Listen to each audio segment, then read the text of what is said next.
ladies and gentlemen. It is one of those days in Red Bluff, California. Good old-fashioned winter racing. It's pouring, or I shouldn't say it's pouring down rain right now, but off and on it's been raining pretty good. We're just trying to stay dry, and we're racing indoors here at the Red Bluff Outlaws. Let's head inside, check out the racetrack, and see what we got for points race number 4. Well, here's a quick look at the racing surface. Really, really wet right now. It's almost like when you take each step, it's, you know, sticking to your feet. But we're gonna be getting underway probably in just about an hour, hour and a half. Cars will be on track for open class qualifying, which will be very important to start our night. Wanted to welcome you guys back. We haven't been in this building for, you know, about a month now. Been doing some racing up in Oregon, just trying to keep our skills sharp as the schedule is very broken up here for the Red Bluff Outlaws for their 2022-2023 winter season. Anyway, gonna get the night underway, hoping for a great doubleheader weekend as we run tonight for points race number 4 and tomorrow for the Gary Jacobs Memorial.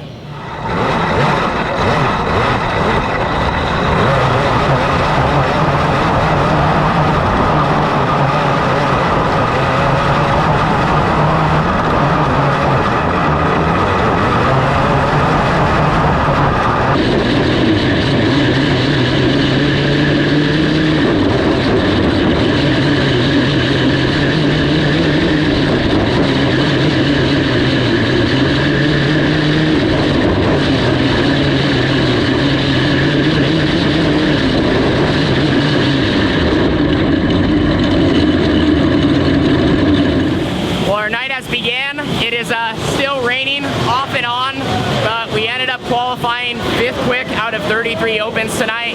Got a really low numbered pill draw, so I was out in the first group, and it was still kind of greasy, but I ripped off an 8.81, which is a solid time. Quick time though was an 8.79, so that was the difference between 1st and 5th. I mean, you can't even snap your fingers that quick to get that much better, so hard to complain with where we ended up.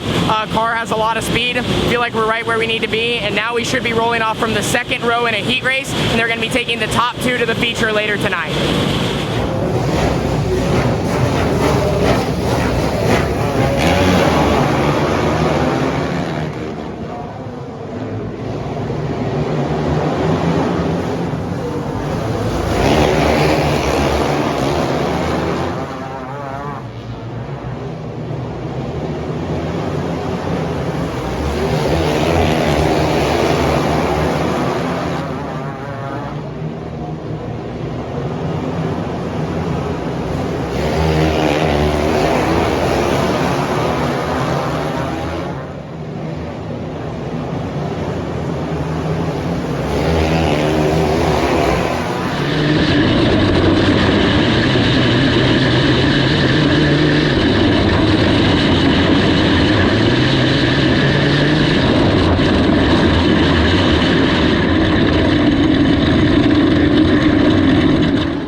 Well, a super successful heat race for us. Started 4th, 2nd row outside, and it was really dicey the first couple of laps. Like, I definitely had to be up on the wheel and kind of just wait for an opening, even though they appeared pretty quickly. Starting on the outside was definitely good. I got into 3rd, and then at one point, I guess I think I almost got to 2nd, and then I fell back to 4th, like all within the first lap. So we were just back and forth, and then finally pulled the trigger on 2 pretty nice slide jobs. Was able to sneak into 2nd there, kind of block, and then really run a couple good laps out front to just see what the 18T had, or I shouldn't say out front, in open track as I was trying to track down the leader. For the most part though, I really think our car is where it needs to be. I'm glad that I was able to maneuver that much. We're all kind of running the high side right now, but I wouldn't be surprised if the bottom comes in just a little bit. It's just still so fast, and it's still wet outside, so the racetrack is staying pretty hooked up and you know, has a lot of speed in it. So we're now locked into the top 6 redraw. That will be next. Then we'll have a dash, and then 30 laps to end the night. But glad to be in the A-main event, kind of hang out for a little, and just kind of see what the surface does and how we can make our race car better. Tanner Holmes out of Jacksonville, Oregon. We've got a 2 available still in this one, and it will be position number 5, 3rd row inside for car number 18T. That's what we got on the docket here. Round number 4, the Red Bluff Outlaws, Jesse Caldwell, Preston Carr, front row out of turn number 4. Here we go, green flag. On the start, Preston Carr goes into turn number 1, trying to get the outside advantage from Jesse Caldwell. Looks like he's got momentum swinging in his favor. Beyond the battle for the race lead, you've got Chase Hill striking underneath Jesse Caldwell for second. Currently settling for fourth is Tanner Holmes. Holmes tries to get in the inside of Hill. That is a race for third. Michael Call and Carson Souza side by side for P5 right now. Give the advantage to the 89 of Michael Call. Now Call on the attack, trying to move to the second row outside starting position if he can obtain fourth place from the 18T of Tanner Holmes. Holmes trying to defend fourth from Call, but also trying to get third from Chase Hill. White flag waving from the Vanpool painting flag stand one more time around for Preston Carr, and Preston Carr will win the Main Street Deli Trophy Dash for the Packwood Superior Wood Products Opens. And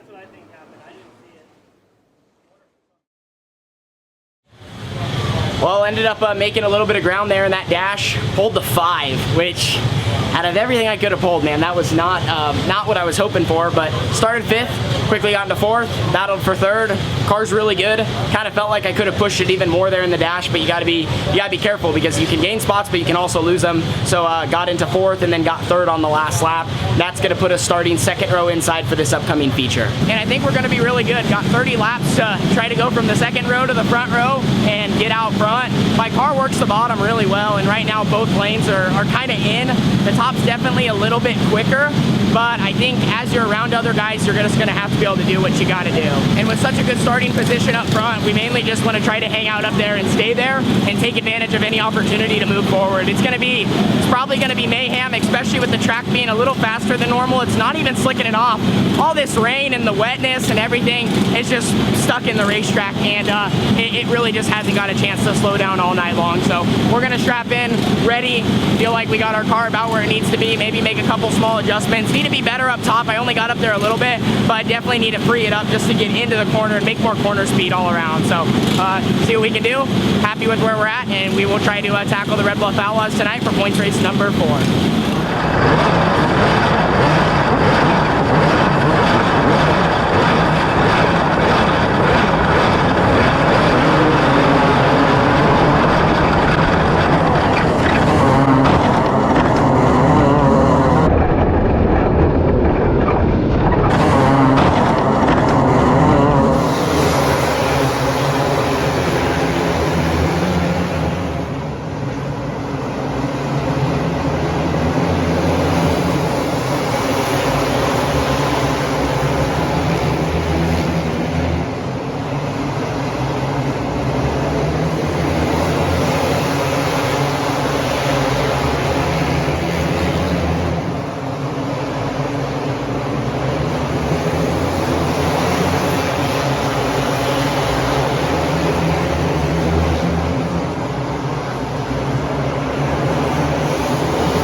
I don't know. I got nothing to say. Ended up DNFing tonight. Shouldn't even have been in the spot I was in. I started third and I locked up the brakes going into the first corner. I don't know, I did that 2 weeks, or the last time we were here I did that, and for some reason I was like, hey, just, you know, I reminded myself don't slam on the brakes too hard, and I just did the wrong combination of everything. I hit the brakes so hard, and how well they work, I locked them up, and I don't know. I'm like so frustrated. Then I went to the back and I was moving. I was probably in 15th or 16th and I drove up to 9th under green, which at Red Bluff is hard to do. I passed 5, 6, 7 cars. Yeah, I don't know.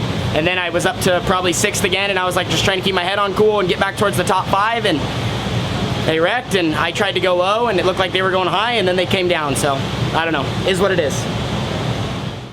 Well, it's a pretty quiet pit area behind me, as you can see. Just got back to the racetrack. After the A, we went back to the shop, washed, maintenanced all the factory carts, did everything so they are ready to rock and roll for tomorrow's show. And that gave me an opportunity to kind of cool off. The last clip, you could probably tell I was pretty frustrated. I mean, I'm still frustrated, but I was able to think about what happened. Ultimately, that first lap was just a mistake, and it was a rookie mistake, I would consider. It's literally like just something that doesn't happen crazy often, but I just got in the corner, I got tight, I stabbed the brakes to try to get the car turned or keep me low and not push up and push out of the racing groove so anyone behind me could get by, and I locked up the rear tires. And that sucks because it literally put us in such a bad position, and then the rest of the race you can't even judge because I should have never been back there. But I did start moving forward good, and then if I could have missed that incident that, you know, ended my night, or if I could have got through it or just something, I think we would have been back in contention for a top 5 possible podium. You never know. We would have been back towards those first couple of rows,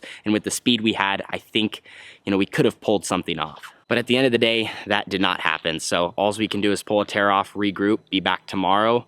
This has been a tough start to the indoor season. We did win that one night, but the rest of them have just been, it's been a grind. So we got to try to keep putting nights together and putting ourselves in position like we did today, except we just got to capitalize. So no more rookie mistakes. That's going to end today's video. Thank you guys so much for watching and supporting. Thanks to my Factory QRC guys for not giving up on me. Like I said, I hate simple mistakes like that behind the wheel, but unfortunately, it's just part of the game we play, and all you can do is try to be better in the next one and, you know, chase a win. That's what we're here to do. We're here to put in victory lane. So we'll see you guys all tomorrow. Thank you for watching. Deuces.